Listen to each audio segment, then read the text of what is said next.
आज सध्या राज्यासमोर ज्या मराठा आरक्षणाच्या संदर्भामध्ये विविध ठिकाणी मराठा बांधव भगिनींचं आंदोलन या ठिकाणी सुरू आहे। या बाबतीतली राज्य सरकारची भूमिका, विशेषतः मराठा आरक्षण उपसमिती जी माननीय मंत्रिमंडळाची आहे त्याचा एक सदस्य या नात्याने या ठिकाणी मी राज्यातल्या जनतेपुढे आपल्या माध्यमातून अवगत करत आहे। या मराठा आरक्षणाच्या विषयाला खूप मोठी पार्श्वभूमी आहे, परंतु आत्ताच्या मुद्द्यावर जर बोलायचं झालं तर साधारणतः 1 महिन्यापूर्वी 40 दिवसापूर्वी माननीय मनोज जरांगे पाटील साहेबांनी जे मोठं उपोषण केलेलं होतं आणि ते उपोषण त्यांनी स्थगित करावं, थांबवावं म्हणून वेगवेगळ्या पद्धतीनं राज्य सरकारचे प्रयत्न सुरू होते। आमचे अनेक माननीय मंत्री महोदय श्री जरांगे पाटील साहेबांना भेटत होते आणि जेव्हा माननीय मुख्यमंत्री एकनाथजी शिंदे साहेबांनी स्वतः त्यांची भेट घेतली, त्यांना राज्य सरकार करत असलेले प्रयत्न सांगितले, तेव्हा माननीय मनोज पाटील जरांगे यांनी या ठिकाणी त्यांचं उपोषण स्थगित केलं। जो कालावधी सरकारला त्यांनी दिलेला होता त्या कालावधीमध्ये असं लोकांच्या समोर भासवलं जाते की या 40 दिवसात सरकारनं काहीच केलं नाही, तर सरकारने याच्यावरती काम केलेलं आहे। यासाठी मनोज जरांगे पाटील साहेबांची सुरुवातीची मागणी काय होती की आमच्याकडे निजाम स्टेट असताना आमच्याकडे कुणबी प्रमाणपत्र मराठा समाजातल्या लोकांना दिलेली होती, त्या आधारे आम्हाला आमच्या ज्यांच्याकडे होती त्यांच्या वारसांना आता सुद्धा कुणबी प्रमाणपत्र द्या। पण हे जी ऑथेंटिसिटी तपासण्यासाठी काही कार्यपद्धती असली पाहिजे, म्हणून करता सेवानिवृत्त हायकोर्ट जस्टिस शिंदे साहेबांच्या नेतृत्वाखाली आपण एक समिती गठीत केली। त्या समितीला त्यांची कार्यकक्षा निश्चित करून दिली, त्यांना लागणारी सर्व यंत्रणा, त्यांना लागणारी सर्व मॅनपॉवर हे सगळं उपलब्ध करून समितीने त्यांचं काम सुरू केलं। साधारणतः 7,500 ते 10,000च्या आसपास लोकांचे माहिती पुरावे या समितीला या ठिकाणी मिळवण्यात समिती यशस्वी झाली।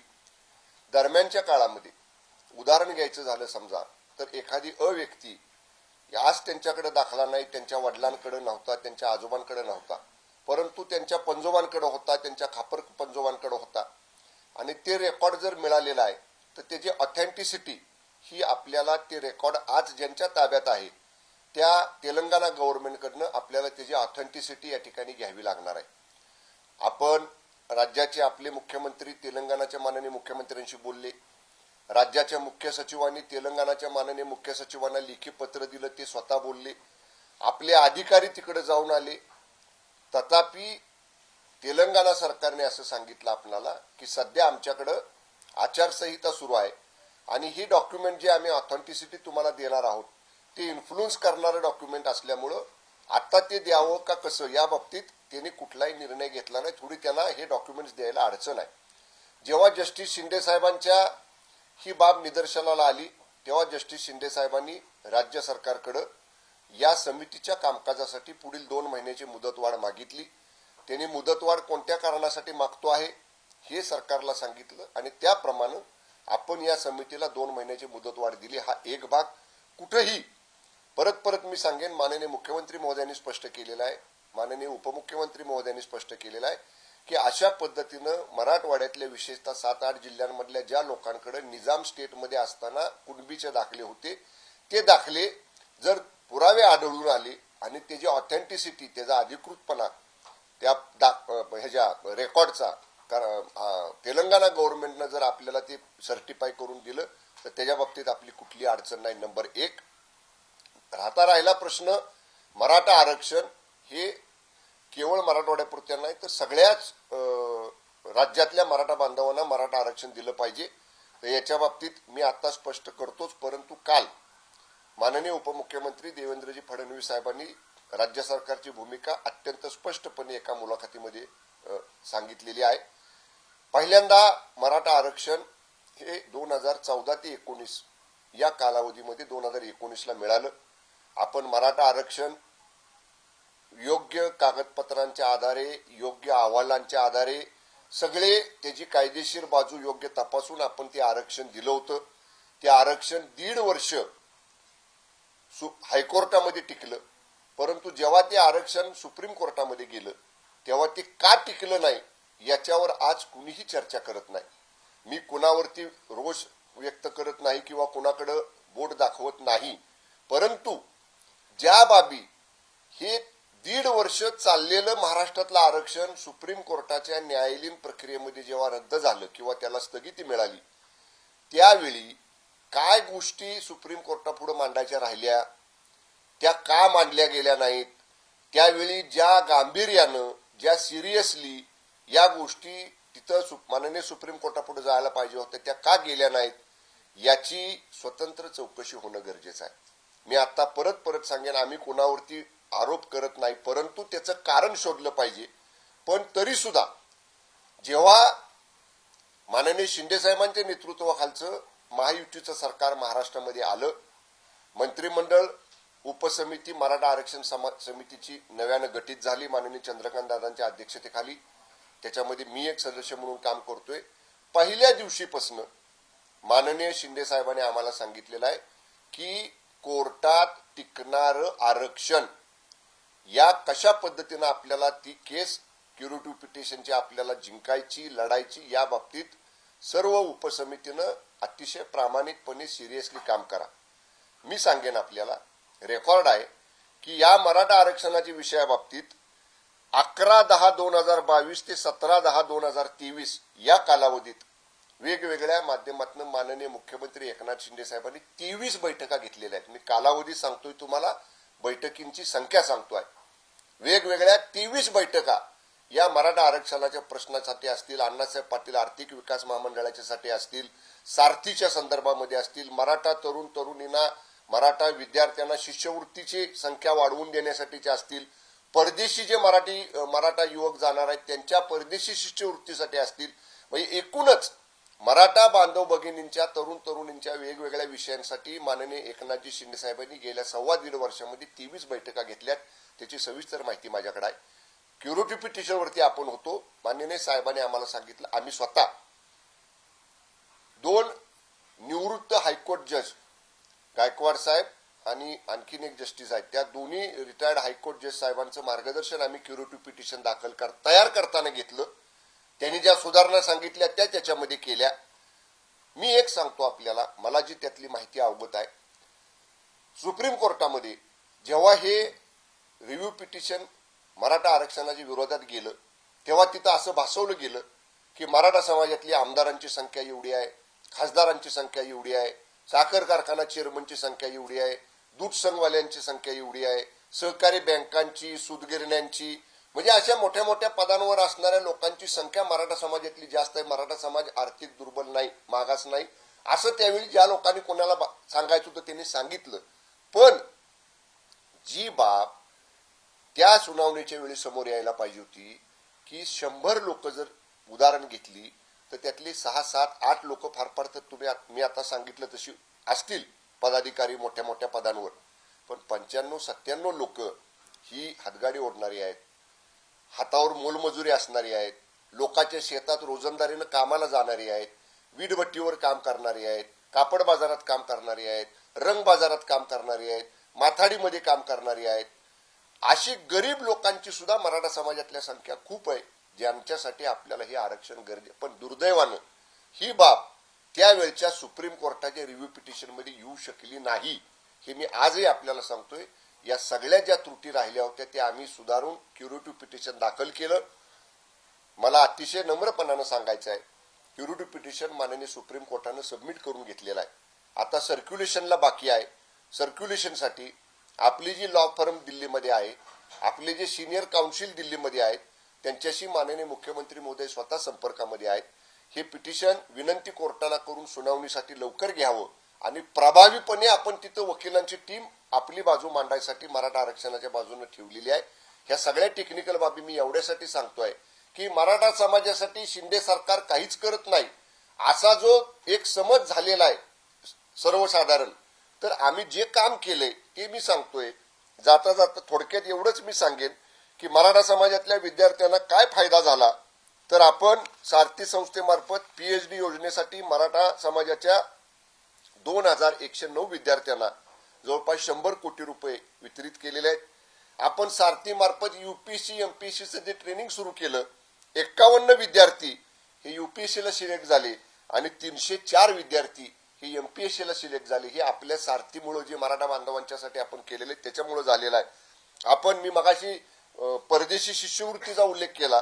75 विद्यार्थ्यांना आपण परदेशी शिष्यवृत्तीसाठी या ठिकाणी अनुदान दिलेलं आहे. छत्रपती राजाराम महाराज सारथी शिष्यवृत्ती योजना गेल्या वर्षी 32,539 विद्यार्थ्यांना आपण 31 कोटी रुपये दिले. या वर्षी आतापर्यंत आपण 44,102 विद्यार्थ्यांना 42 कोटी रुपये वितरित केलेले आहेत. त्यानंतर आपण डॉक्टर पंजाबराव देशमुख वसतिगृह योजना, जोपर्यंत आपली मराठा बांधवांची विद्यार्थ्यांची वसतिगृह जिल्ह्यात होत नाहीत, विद्यार्थ्यांची संख्या जास्त असल्यामुळे त्यांना वसतिगृह भत्ता आपण दिला. त्याची संख्या 3,79,373 विद्यार्थ्यांना 1,293 कोटी रुपये आपण विद्यार्थ्यांना, मराठा विद्यार्थ्यांना हा भत्ता ऑलरेडी वितरित केलेला आहे. आपण छत्रपती राजर्षी छत्रपती शाहू महाराज शिक्षण शुल्क योजनेमध्ये जवळपास 17,54,994 विद्यार्थ्यांना व्यावसायिक शिक्षणासाठी 1,265 कोटी रुपये या ठिकाणी मंजूर केलेले आहेत. अण्णासाहेब पाटील आर्थिक विकास महामंडळामार्फत 70,000 मराठा तरुण तरुणींना आपण वेगवेगळ्या बँकांच्या मार्फत बिनव्याजी जवळपास 5,160 कोटी रुपयांचं भांडवल या ठिकाणी उपलब्ध करून दिलेलं आहे. त्यातला 572 कोटी रुपयाचा व्याज परतावा सरकारनं भरलेला आहे. मी हे एवढ्यासाठी सांगितलेलं आहे की ह्या सगळ्या गोष्टी या राज्यातल्या जनतेसमोर आल्या पाहिजेत. हे मी ज्यावेळी सांगतोय त्यावेळी दुसऱ्या बाजूनं माननीय जस्टिस शिंदे समितीचा सुद्धा अहवाल, जो काही त्यांना तेलंगणा गव्हर्नमेंटकडनं डॉक्युमेंट्स प्राप्त करायचे आहेत, तो सुद्धा लवकर मिळावा यासाठी आमचे प्रयत्न सुरू आहेत. क्युरेटिव्ह पिटिशन दुसऱ्या बाजूनं बोर्डावर सुप्रीम कोर्टात कसं येईल ते आपल्या बाजूनं लागण्यासाठी जी लॉ टीमची मदत घ्यायची आहे, सिनियर काउन्सिलची मदत घ्यायची आहे, आवश्यकता पडली तर केंद्र सरकारचे जे प्रमुख सॉलिसिटर जनरल आहेत दिल्लीमधले त्यांची मदत घ्यायची आहे. त्या सगळ्या बाजूने आमचे प्रयत्न सुरू आहेत. मराठा समाजाला लाईफ लॉंग टिकणारं आरक्षण, कॉन्क्रीट आरक्षण, ते परत समजा कोर्टात जरी गेलं तरी ते भक्कम कायदेशीर आधारावर असलं पाहिजे, हे देण्यासाठीचे सर्व बाजूनं सर्व प्रयत्न शिंदे साहेबांच्या, फडणवीस साहेबांच्या, दादांच्या नेतृत्वाखाली आमचे सुरू आहेत. काही प्रश्न असतील तर विचारा. समाजाचा रोष आता आपल्याला पाहायला मिळतोय. म्हणजे लोक, आता मी हे लाईव्ह पण करते, लोक लाईव्ह मध्ये विचारतात की एका रात्रीत सरकार बदलू शकतं, तर एका रात्रीत समिती अधिवेशन घेऊन या गोष्टी का बदलू शकत नाही? मला एकच सांगायचं आहे, हे कॉन्क्रीट टिकणारं अधिवेशन आरक्षण आम्हाला नक्की करायचं आहे. एक अधिवेशन घ्यायला सरकारची कुठेही ना नाही, मंत्रिमंडळाची सलग 2 दिवस बैठक घ्यायला सुद्धा सरकारची कुठं ना नाही. पण समजा आम्ही हा लोकांच्या आग्रहाप्रमाणे निर्णय घेतला आणि जर तो कायद्यात अडकला, तो कायद्यानं रद्द ठरवला, कोर्टानं रद्द ठरवला, तर आपल्या पायावर आपण दगड पाडून घेतल्यासारखं होणार आहे असं माझं मत आहे. म्हणून जे आता द्यायचंय ते कॉन्क्रीट टिकणारं कायदे. मी मगाशी परत समाप्त म्हणजे माझा बोलण्याचं समाप्त करताना सांगितलं की गेलं जरी कोर्टामध्ये तरी ते कायद्याच्या चौकटीत बसणारं, भक्कम त्याला लॉ सपोर्ट असणार असलं पाहिजे, हे आमचं मत आहे. जरांगेंची तब्येत खालावलेली आहे, जरांगेंचे व्हिडिओ समोर आले, हात थरथर कापतोय, पाणी पिलं नाही, जेवण केलं नाही. याला जोडून एक प्रश्न जरांगे पाटील आत्ताच म्हटले की मी जोपर्यंत बोलतोय तोपर्यंत सरकारने माझ्याशी चर्चा करायला यावी, मराठा कुठेही त्यांना अडवणार नाही. हे बघा, आज जरांगे पाटील साहेब हे म्हणतायत, ज्या दिवशी जरांगे पाटील साहेब उपोषणाला बसले त्याच्या 1 तास अगोदर सन्माननीय मंत्री महोदय गिरीश महाजन साहेब त्यांच्याशी बोलले. तुम्ही विनंती सरकारच्या वतीनं ज्येष्ठ मंत्री म्हणून त्यांनी CM DCM साहेबांच्या मंत्रिमंडळाच्या राज्य सरकारच्या वतीनं त्यांना विनंती केली, तुम्ही उपोषण स्थगित करा. त्यांनी नाही केलं आणि त्याच्यानंतर लगेच ते म्हटले की कुणीही राजकीय नेत्याने आमच्या गावामध्ये येऊ नका. तुम्ही त्यावेळेचं रेकॉर्ड काढून बघा, त्यावेळेचं स्टेटमेंट त्यांचं काढून बघा. मग आम्ही सुद्धा मराठा समाजातलेच आहोत ना सगळे, पण जाऊन जर समाजाच्या भावना आमच्या जाण्यानं प्रक्षुब्ध होणार असतील म्हणून आम्ही त्या ठिकाणी जाण्याचं टाळलं. जर मान्य जरांगे पाटील साहेब आता म्हणत असतील की सरकारनं तयारीला यावं, एकदा नाही, 10दा नाही, 100 वेळा, आमची त्यांच्याबरोबर चर्चा करण्याची तयारी आहे. पण त्यांनी मी जे आता आपल्याला सांगतो हे ऑन रेकॉर्ड आमचे अधिकारी असतील, आम्ही त्यांना समजून सांगू. त्यांना ह्याच्या अगोदर दोनदा मी सुद्धा स्वतः म्हणजे आंदोलन सुरू करण्यापूर्वी वर्षा निवासस्थानी जरांगे पाटील साहेब मी आमची बैठक झाली होती. त्यांना सगळ्या गोष्टी त्यावेळी ज्या होत्या त्या मी त्यांना सांगितलेल्या आहेत. सरकारची त्यांच्याशी केव्हाही चर्चा करायची तयारी आहे.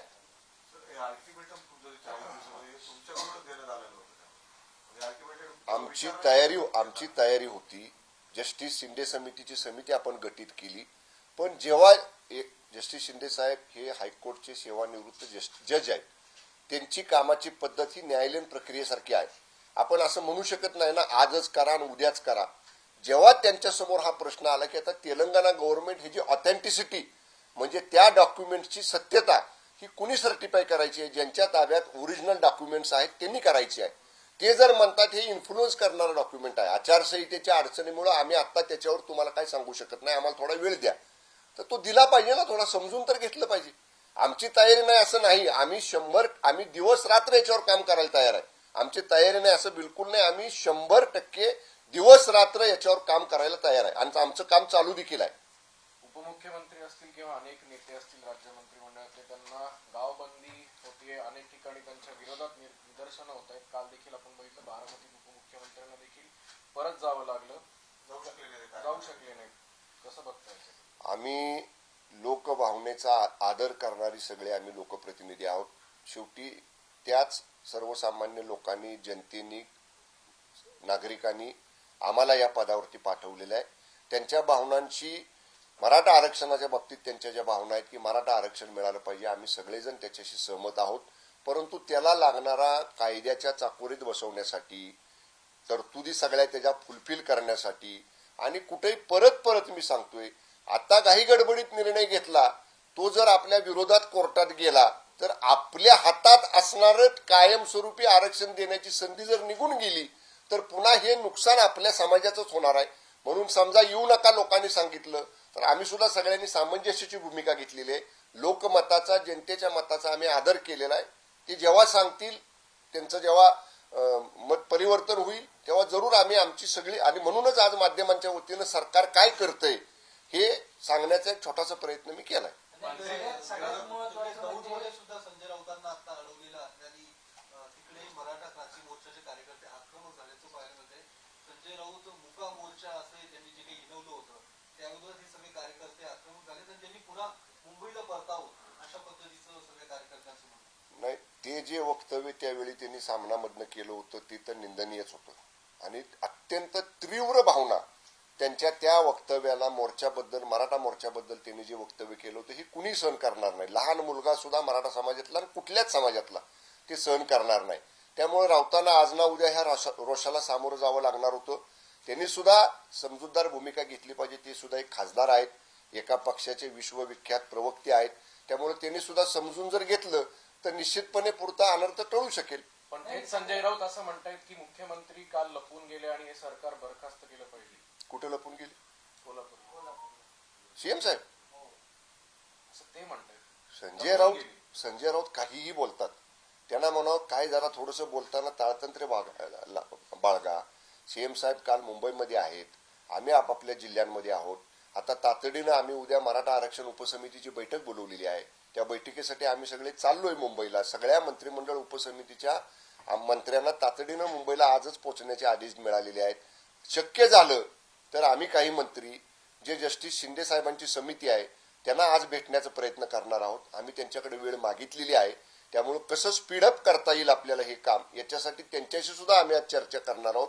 उद्या सुद्धा माननीय मंत्रिमंडळ उपसमितीच्या बैठकीच्या अगोदर जस्टिस शिंदे साहेबांनी त्यांनी केलेलं कामाच्या बाबतीत थोडीशी माहिती आम्हाला द्यावी, यासाठी सुद्धा कदाचित आम्ही उद्या सुद्धा त्यांच्याबरोबर बैठक घेणार आहोत. सरकार सगळे प्रयत्न करतंय, कुठेही हातावर हात मारून आम्ही बसलेलो नाही. आम्ही जे प्रयत्न करतोय ते राज्यातल्या बांधव भगिनींनी, मराठा बांधव भगिनींनी, एकूणच सगळ्या जनतेने समजून घ्यावेत. निश्चितपणे ज्यावेळी छत्रपती शिवाजी महाराजांच्या चरणांची शपथ घेऊन, प्रतिमेची शपथ घेऊन माननीय मुख्यमंत्री एकनाथ शिंदे साहेबांनी ही वचन महाराष्ट्राला दिलेलं आहे. छत्रपती शिवाजी महाराजांच्या शपथेचं महत्व आम्हाला माहिती आहे. आमचं श्रद्धास्थान ते आहे, आमचं दैवत ते आहे. त्यामुळं दसरा मेळाव्यामध्ये शिंदे साहेबांनी घेतलेली शपथ आणि त्याप्रमाणे देणारं आरक्षण हे शिंदे साहेबांच्या नेतृत्वाखालचंच हे सरकार निश्चित लवकरात लवकर देणार आहे. किती काळानंतर होईल असं वाटतंय तुम्हाला? मी मगाशी स्पष्ट केलं सगळं आपण याच्या अगोदर. सरकार आहे तोपर्यंत आरक्षण मराठ्यांना मिळेल का असाही प्रश्न आता उपस्थित होतो. मी तेच म्हणतोय, हे सरकार आपला कार्यकाळ पूर्ण करेल आणि हे सरकार मागच्यासारखं हाताची घडी घालून बसणारं सरकार नाही. मला परत आता ते बोलायची वेळ येऊ नये. सुप्रीम कोर्टात का टिकलं नाही याची एकदा माहिती महाराष्ट्रातल्या जनतेसमोर आली पाहिजे. त्यावेळी कोण कमी पडलं, त्यावेळी कुणावरती ही जबाबदारी होती, हे सुद्धा एकदा आपण सुद्धा माध्यमांनी त्याच्या खोलमध्ये गेलं पाहिजे. आम्ही आज त्याच्या खोलात का जात नाही, तर आज आम्हाला हे दोन महत्वाचे विषय आहेत. जस्टिस शिंदे समितीचा अहवाल, त्याप्रमाणे ज्यांच्याकडे पूर्वी ओबीसीचे कुणबी दाखले होते ते मिळवणं, आणि दुसरं सुप्रीम कोर्टातलं क्युरिटी पिटिशन हे लवकरात लवकर बोर्डावर घेऊन आपली मराठा आरक्षणाची बाजू त्यांच्या पुढे मांडणं आणि सुप्रीम कोर्टाची मंजुरीची मोहर त्याच्यावर उठवणं, ह्या दोन प्रायोरिटीच्या गोष्टी आहेत. त्याला आम्ही सध्या महत्व देतो. मग हे सगळं सुरू असताना मग राणे मराठ्यांच्या विरोधात का बोलतो? कोण बोललं मराठ्यांच्या विरोधात? आरक्षणाच्या संदर्भात नारायण राणे नाही बोलले. विरोधात कुठे बोलले? मग आरक्षणाच्या मुद्द्यावरती का नाही? नाही नाही, आरक्षणाला भारतीय जनता पक्षाचं समर्थन आहे, शिवसेनेचं आहे, दादांच्या नेतृत्वाखालच्या राष्ट्रवादी काँग्रेस पक्षाचं आहे. त्यापेक्षा मागं जेव्हा जरांगे पाटील साहेबांचं उपोषण झालं आता हे 1.5 महिन्यापूर्वी, सर्व पक्षीय नेत्यांच्या बैठकीमध्ये त्यांना विनंती केली की जरांगे पाटील साहेबांनी आपलं उपोषण मागं घ्यावं म्हणून. त्यामुळे महाराष्ट्रातल्या सगळ्याच राजकीय पक्षांनी याला पाठिंबा दिलेला आहे. मी परत सांगेन की ते थोडंसं नियमात, चौकटीत, कायद्याच्या, सुप्रीम कोर्टाचा त्याला किंवा कुठल्याही पुढच्या कोर्टाचा त्याला अडथळा येऊ नये ह्याची प्रिकॉशन, खबरदारी आपण घेतोय, म्हणून त्याला थोडासा वेळ लागतोय. दुसरं काही मंत्री तानाजी सावंत असं म्हणाले की पुढच्या 2 दिवसामध्ये आरक्षण जे आहे ते दिलं जाणं शक्य आहे. मंत्री तानाजी सावंतांनी हे वक्तव्य केलं. तानाजी सावंत, माननीय मंत्री महोदय सावंत साहेब काय बोलले मला माहित नाही, माझी त्यांच्याशी चर्चा झालेली त्यांनी नाही. माध्यमांना असं सांगितलं की 2 दिवसात आरक्षण दिलं जाणार आहे. उद्या माझी त्यांची भेट होईल, बैठकीला मी त्यांच्याशी चर्चा करतो आणि मग त्यांच्याकडे काय नेमकं सोल्युशन आहे किंवा ते कशा पद्धतीने बोललेत मी त्यांच्याशी चर्चा केल्यावर आपल्याला सांगतो. आंदोलनाच्या तीव्रता बघता आपल्याला लक्षात येईल की बऱ्याच ठिकाणी कायदा व सुव्यवस्थेचा प्रश्न निर्माण होऊ शकतो. काय आपली तयारी आहे या संदर्भामध्ये? मी सांगितलं आता, आम्ही मराठा समाजाच्या, मराठा बांधव भगिनींच्या भावनांशी आम्ही सहमत आहोत. कुठेही कायदा सुव्यवस्थेचा प्रश्न निर्माण होऊ नये, बळजबरी करायचा सरकारच्या बाजूने आम्ही कधीच प्रयत्न कुठं करणार नाही की आम्हाला जायचंच आहे, आम्ही जाणारच. बघा, आपण गेली 2-3 दिवस झाले बघताय, जेव्हा अशा पद्धतीच्या मराठा समाजाच्या भावना किंवा एकूणच नागरिकांच्या भावना पुढे आल्या तेव्हा आम्ही स्वतःच सगळ्या लोकांनी आमचे कार्यक्रम थोडंसं थांबवलेले आहेत. आम्ही सुद्धा मराठा समाजातलेच आहोत, असा त्याचा अर्थ नाही की समाजाच्या भावना वेगळ्या आणि आमच्या भावना वेगळ्या. मी सुद्धा माझ्यापुरतं मत घेतलं तर मी मराठा समाजातला आहे. आणि समाजाचा म्हणण्यापेक्षा जेव्हा सर्व लोक आम्हाला निवडून देतात आणि ह्या पदावर पाठवतात तेव्हा त्या प्रत्येकाच्या विचाराशी आमची बांधिलकी आहे.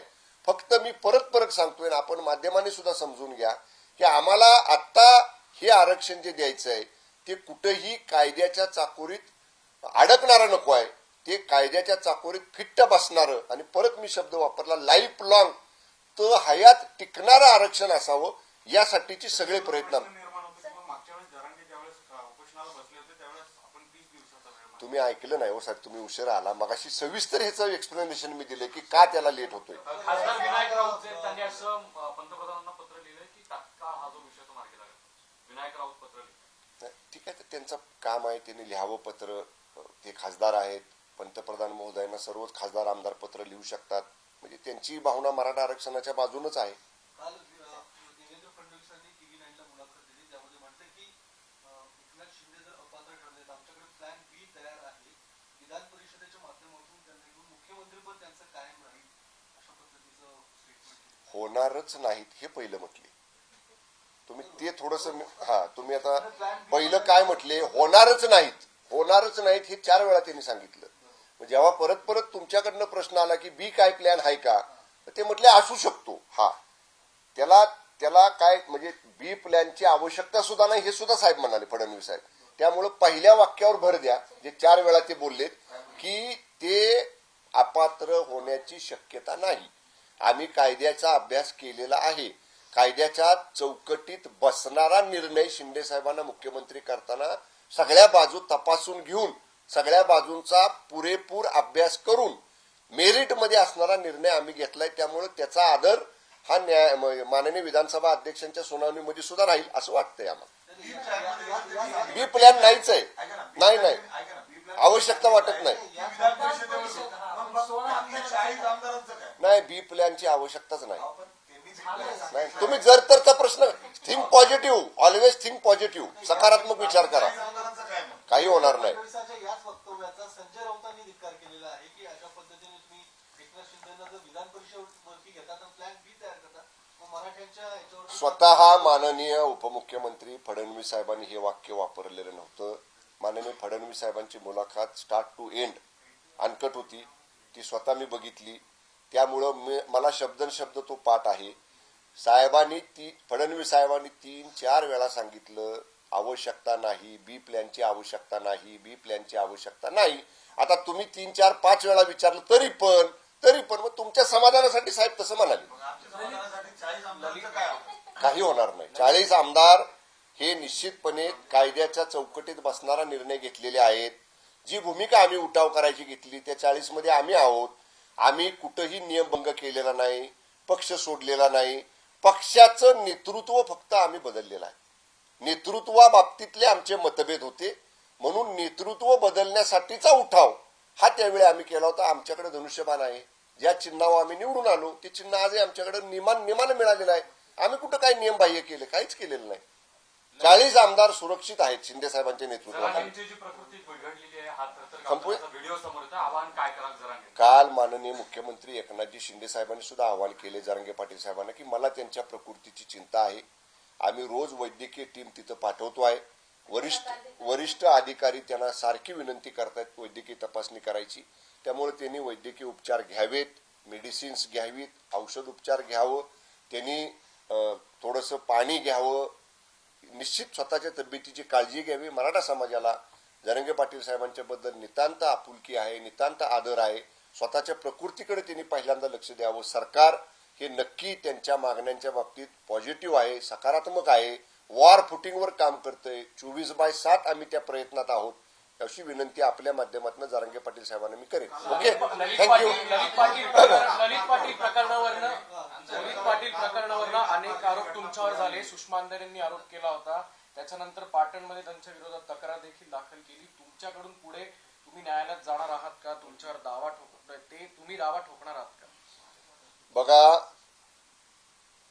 प्रत्यक्ष अप्रत्यक्ष कसाही या ललित पाटीलच्या प्रकरणाशी माझा संबंध नाही. मी अनेक वेळा सांगितले, तो काळा का गोरा मी त्याला बघितलेला नाही, मी त्याला ओळखत नाही. तरी सुद्धा माननीय सुषमाताई अंधारेंनी जेव्हा माझं नाव घेतलं तेव्हा मी त्यांना पहिल्यांदा विनंती केली, त्यांना एक कायदेशीर नोटीस पाठवलं की माझं नाव तुम्ही जे घेतलेलं आहे ते मागं घ्या. त्यांनी काही ते घेतलं नाही. उलट त्यांनी सांगितलं की मी घेणार नाही. मी माझ्या समर्थकांनी आमच्या तिथल्या पाटण पोलीस स्टेशनला गुन्हा दाखल केलेला आहे. आता त्याची पुढची प्रक्रिया पोलीस करतील. परंतु कायदेशीर सल्लागारांचा सुद्धा मी त्याच्यानंतर सल्ला आमच्या घेतलेला आहे. कायदेशीर सल्लागारांनी मला योग्य सल्ला त्या बाबतीतला दिलेला आहे. कायदेशीर सल्लागाराने जो मला सल्ला दिलेला आहे त्याप्रमाणे पुढची कायदेशीर कारवाई लवकरच केली जाईल. दुसरा प्रश्न असा आहे की पुणे जिल्ह्यात ताडी मोठ्या प्रमाणावरती चालते, या संदर्भात तक्रारी प्राप्त आहेत, काय कारवाई केली? कारण की काही काळाकरता ताडी बंद होती, ती पुन्हा सुरू. ताडी विक्रीचं धोरण हे पाठीमागचं सरकार असतानाच आलेलं आहे. 2019 नंतर हे ताडी विक्रीचं धोरण आलं. त्यावेळी मी उत्पादन शुल्क विभागाचा राज्यमंत्री होतो आणि ताडी विक्रीच्या बाबतीतलं धोरण हे मान्य अजितदादा त्यावेळी उत्पादन शुल्क मंत्री असताना आलेलं धोरण आहे. या धोरणानुसार विक्री उत्पादन हे चालू असेल.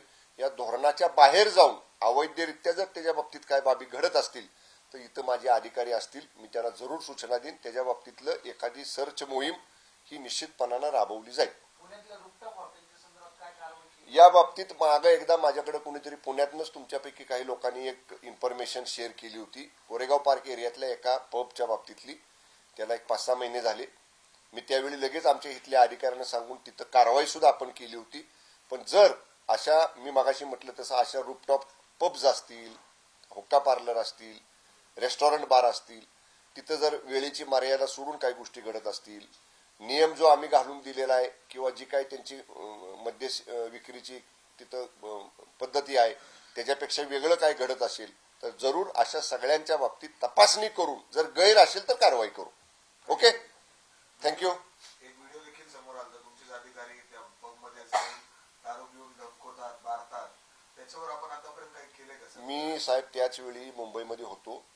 विभागीय उपायुक्त डीडीसी जे आमचे इथले आहेत या रिजनचे, त्यांना मी याची चौकशी करून गोपनीय अहवाल थेट माझ्याकडे सादर करायचे आदेश दिलेले आहेत. तो गोपनीय अहवाल डीडीसी ते मंत्री असा थेट येईल, मध्ये कुणाकडेही तो जाणार नाही. सीलबंद गोपनीय अहवाल द्यायचे त्यांना सूचना मी दिलेल्या आहेत. तो अहवाल माझ्याकडे आल्यानंतर मी तो अहवाल पाहीन आणि जर आमच्या अधिकाऱ्याची चूक असेल तर कारवाई करेन. शेवटचा प्रश्न, राज्यात बिअरचा खप संदर्भात एक समिती स्थापन केली असं जितेंद्र आव्हाड म्हणतात. त्यालाच उद्देशून ते म्हणतात की वारे शिंदे तेरा खेळ, सस्ता बियर महंगा तेल. जितेंद्र आव्हाडांनी कदाचित या बाबतीतलं मी केलेले स्पष्टीकरण पाहिलं नसेल. राज्यामधले जे बियर उत्पादक आहेत, कंपन्या जे उत्पादन करतात, त्यांचं एक डेलिगेशन शिष्टमंडळ एक महिन्याभरापूर्वी मला भेटलं. त्यांचं म्हणणं असं होतं की दराची जी स्ट्रक्चर आहे ते महाराष्ट्रातलं वेगळं आहे आणि महाराष्ट्राच्या आजूबाजूची राज्य आहेत त्यांचं वेगळं आहे. त्यांनी ते मला सांगायचा प्रयत्न केला. मी ते ऐकून घेतलं. त्यांचं बरंच मोठं प्रेझेंटेशन होतं. मी त्याला एवढंच म्हटलं की तुम्ही सांगताय म्हणून नाही, मला याच्यावरती आमच्या अधिकाऱ्यांचा अभिप्राय घ्यावा लागेल. मग त्याच्यासाठी मी अतिरिक्त मुख्य सचिव राज्य उत्पादन शुल्क, आयुक्त राज्य उत्पादन शुल्क, सहसचिव राज्य उत्पादन शुल्क अशा 5 वरिष्ठ अधिकाऱ्यांचा एक अभ्यास गट नेमला. त्यांना सांगितलं ह्यांची जी मागणी आहे निवेदनामधली बियर उत्पादकांची ती तपासून घ्या. बाकीच्या राज्यात काय स्ट्रक्चर आहे, आपल्या राज्यात काय स्ट्रक्चर आहे, हे सगळं तपासा आणि तुमचा मला अहवाल सादर करा. एखाद्या गोष्टीचं निवेदन आल्यानंतर अधिकाऱ्यांच्याकडनं त्याच्यावरती अहवाल मागवणं, एखादी समिती नेमणं म्हणजे लगेच दर कमी केले आणि महापूर आणला असं नाही. असा कुठलाही निर्णय आज तारखेला तरी आम्ही घेतलेला नाही. ओके, अंतरिम अनेक आरोप तुमच्यावरती की विश्लेषण संदर्भात वालच्या तुम्ही फेरफार केले, बदललं, काही पैशांची अपराध पडली, या सगळ्या मला अंधारेंनी पुराव्यानिशी आरोप करावेत. त्या वेग हवेत तीर जसं सभेत बोलतात तसा बोलायचा जर त्यांनी प्रयत्न केला तर एक नोटीस त्यांना मी दिलेला आहे. या बाबतीतलं त्यांचं वक्तव्य मी ऐकलेलं नाही. त्यांचा जर रेकॉर्ड असेल कुठं व्हिडिओ तर मी तो सर्च करेन, मी मिळवेन, ते बघेन. पण नाहक एका जबाबदार मंत्रिपदावर असणाऱ्या व्यक्तीवर अशा पद्धतीचे गंभीर आरोप पुराव्याशिवाय जर अंधारे करत असतील तर दुसऱ्या कायदेशीर कारवाईला त्यांनी सामोरं जाण्याची तयारी ठेवावी. ओके, धन्यवाद.